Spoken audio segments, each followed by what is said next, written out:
So what, it is lovely to be in Liverpool. I love coming to this city. Like, it's a great city. It's dead good fun. I always enjoy it. But like, you got to admit, there are some fucking mentals here. Like, don't tell me I'm the only one who's noticed, right? There's a few wandering about. Like, most of you are dead nice, but like, there's just the odd one where you're like, ugh. Like, I'll give you an example of this, right? Like, when last time I was in Liverpool, I had the weirdest taxi ride of my entire life, right? I'll tell you why it was so particularly weird, this taxi. Whilst he was driving me, my driver ate a yoghurt.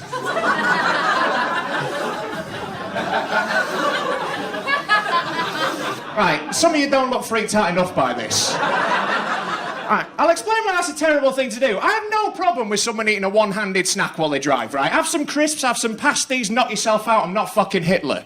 But, like, a yoghurt requires 2 hands. Like, at this point, he might as well have had a full roast dinner on his fucking lap. And the thing was, it wasn't even a normal yoghurt. It was a Muller corner. Right, he had to get his little chocolate balls into it first before he started. Right, and by the way, you may have noticed I've not described this taxi driver to you yet at this point in the story. I've done that on purpose, right? There's 2 reasons for it. Firstly, I just don't think it really has any impact on the rest of the story. What he looks like, it just doesn't matter. And secondly, if I did describe him to you accurately, you'd think I was being very racist. All I want you to do, imagine an Uber driver.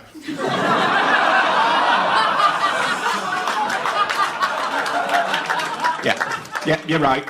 That's him. Whatever happened in your head then is on you. Right?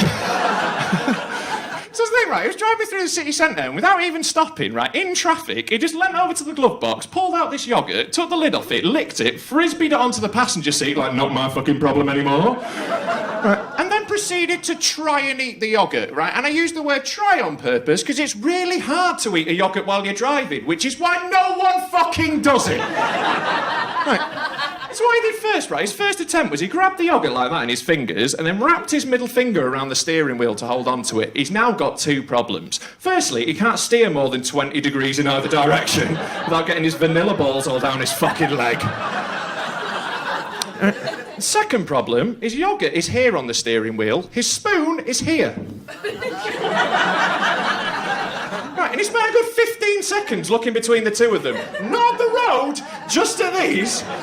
Right, until eventually he had a brainwave, right? Now, I think this is one of the most elegant and graceful solutions to a problem I've ever seen in my fucking life, right? Because all he did to solve this was just loosen his grip with his middle finger and wait for a turn.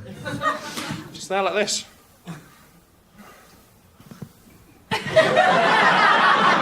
Stuck his head forward for the backstroke like that. Didn't work, I was gutted, right? I really hoped it would, didn't work, right? He'd got yoghurt in his beard, he'd managed to splash some on his forehead somehow. Like, he basically at this point looked like he was in the last 10 seconds of a porn film. Right.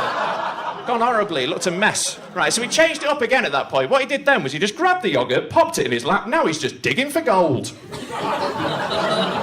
Right, and I was so desensitised to this whole situation at this point that I had to stop myself from saying out loud, yep, that's a better technique.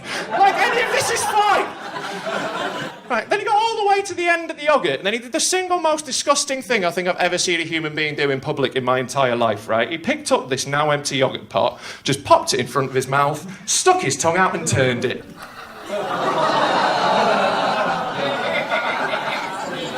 Yeah, and that was the moment he chose to look in the rearview mirror and make eye contact with me. So I've now gone from innocent bystander to active participant in a plastic sex crime. Still gave him 5 stars though, I'm not a cunt.